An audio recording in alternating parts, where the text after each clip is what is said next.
বেশ কয়েক মাস শান্ত থাকার পর আবারও মণিপুরে বেশ কয়েকটি জায়গায় উত্তেজনা দেখতে পাওয়া যাচ্ছে। হিংসা আবারও নতুন করে সেখানে ছড়াতে শুরু করে দিয়েছে।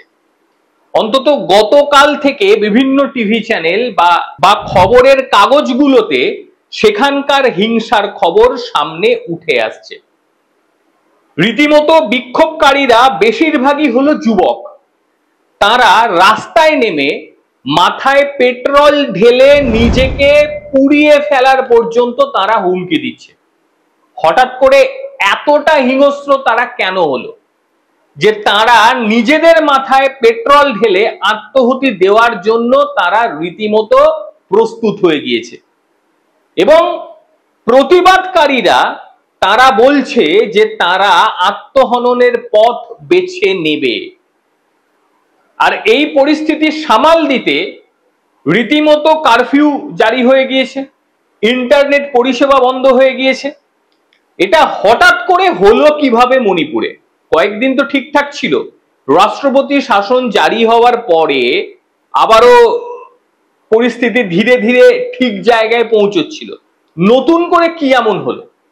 হবার তো যথেষ্টই কারণ রয়েছে। এইবার অনেকে আবার এর পেছনে বিদেশি শক্তির হাত দেখছে। স্বাভাবিক ব্যাপার, মণিপুরে হিংসার পেছনে বিদেশি শক্তির হাত যে একেবারেই নেই এই কথা জোর গলায় কেউ বলতে পারবে না, কেউ পারবে না। সরকারও জানে এর পেছনে বিদেশি মদদ থাকার সম্ভাবনা সর্বাধিক রয়েছে। তবে বিষয়টা কি, এটার পটভূমিটা ঠিক কোন জায়গায়?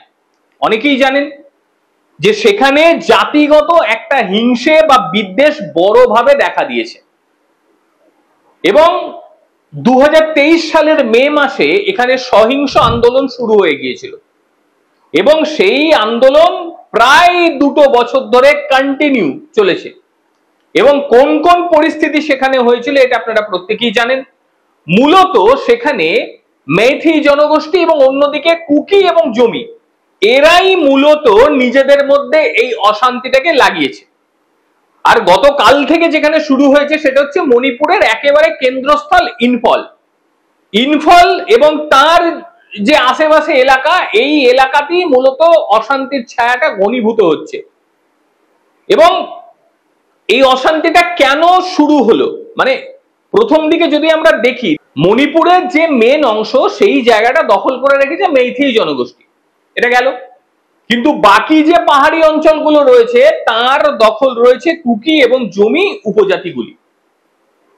জমি উপজাতি মূলত বা কুকি, এরা মূলত খ্রিস্টান সম্প্রদায়ের মানুষ, এটা আপনারা জানেন।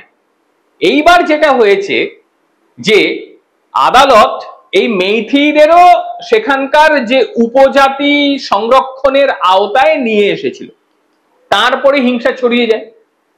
মণিপুর যে হাইকোর্ট, সেই মণিপুর হাইকোর্টে তপশিল উপজাতির পক্ষে রায় দিয়েছিল এবং এই রায় দেওয়ার পরে বাকি দুই যে জনগোষ্ঠী রয়েছে কুকি, এরা কি করলো, এরা ভাবলো নিজেদের জমি এবার বোধহয় তারা ধীরে ধীরে হারাতে চলেছে, এটা তাদের ভাবনা। এবং এই ভাবনার বশবর্তী হয়েই উভয়ের মধ্যে সংঘর্ষ। এইবারে আসি, এবারের ঘটনাটা ঠিক কেন হলো। আরামবাই ট্যাঙ্গলের নাম আপনারা শুনেছেন। মূলত মেইথি জনগোষ্ঠীর এটা একটা গোষ্ঠী, একটা সম্প্রদায় তৈরি করে নিয়েছে তারা, আরামবাগ ট্যাঙ্গল। এরা মূলত মেইথিকে সাপোর্ট করে। আর এদের নেতার নাম হচ্ছে কানন সিং। একে পুলিশ গ্রেপ্তার করেছে।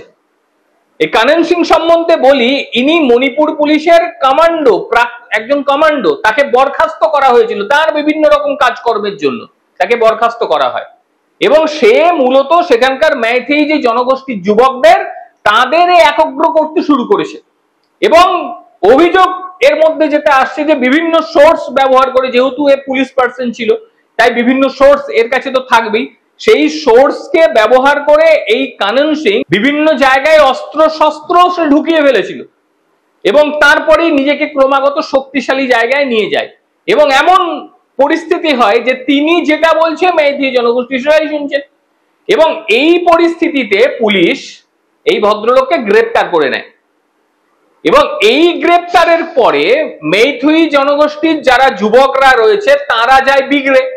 তাদের বক্তব্য যে আমাদের নেতাকে গ্রেপ্তার করা মানে অন্য যে জনগোষ্ঠীরা রয়েছে যেমন কুকি রয়েছে তাদের উপরে হামলা করবে। কিন্তু তার জন্য তো সরকার রয়েছে, পর্যাপ্ত ব্যবস্থা রয়েছে, তারা সেটা মানছে না। তাদের বক্তব্য যে হেন তেন প্রকারে যেভাবেই হোক আমাদের নেতাকে ছেড়ে দিতে হবে। আর অপরদিকে এই ঘটনা ঘটার পর মণিপুরের একাধিক জায়গায় এই অশান্তিটা ছড়িয়েছে। আর এই অশান্তি ছড়িয়ে যাবার পর মণিপুর জুড়ে মোবাইল, ইন্টারনেট, ব্রডব্যান্ড মানে ডাটা পরিষেবা পুরোপুরি স্তব্ধ করে দিয়েছে। এখনো পর্যন্ত 5 দিনের জন্য বন্ধ। এই জ্বালা যন্ত্রণা আমরাও ভোগ করি।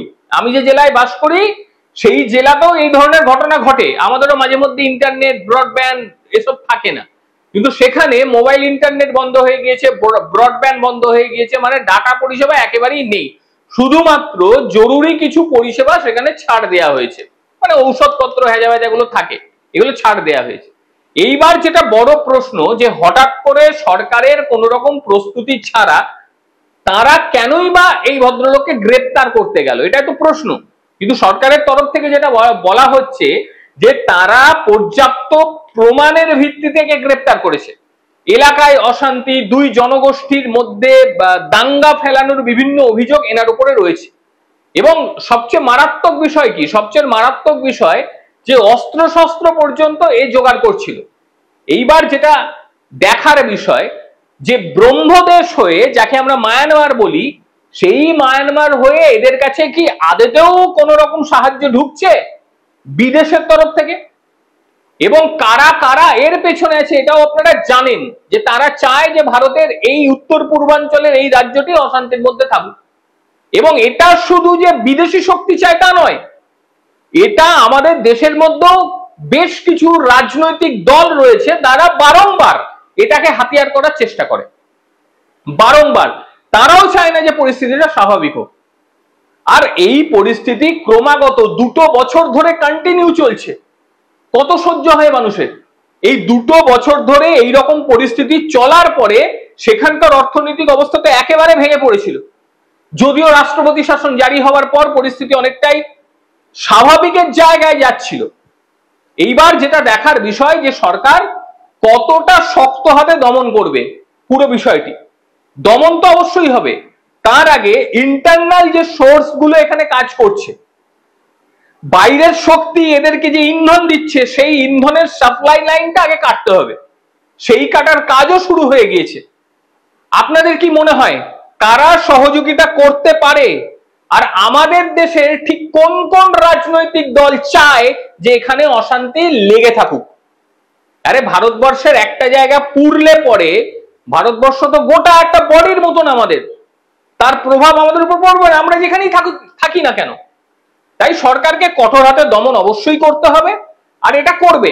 আর আপনাদের কি মনে হয় অবশ্যই জানাবেন যে বিদেশি কোন শক্তি কি এর মধ্যে মদতদাতা হিসেবে কাজ করছে? আর আজকের প্রতিবেদন আপনাদের কি রকম লাগলো সেটাও জানাতে ভুলবেন না। প্রত্যেকে ভালো থাকবেন, সুস্থ থাকবেন। আবারও দেখা হবে অন্য কোনো দিন অন্য কোনো ভিডিওতে। ততক্ষণের জন্য নমস্কার, ভালো থাকবেন।